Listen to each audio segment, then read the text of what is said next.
Hi everyone, this is Matt. So I have here Excel, Word, and PowerPoint and Outlook open.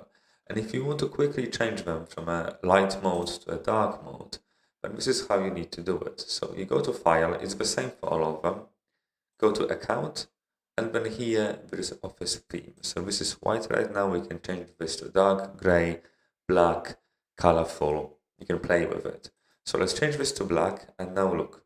Immediately, Excel, Word, and PowerPoint have changed to black mode, but not Outlook. So I'll talk about Outlook in a second, but one thing I want to show you is now in the black mode when you write, it essentially comes white on black.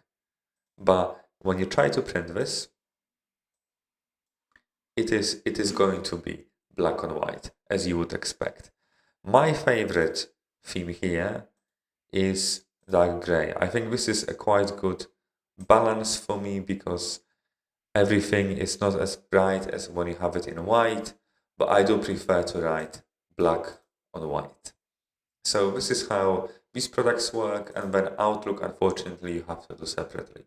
So you go to View Settings, so View Settings, a new window opens, we go to General Settings, and then we have here Appearance, and you can choose between light, dark, or your system settings. So now this is the dark mode, save, and that's it, that's done. I hope this will help with your eyes.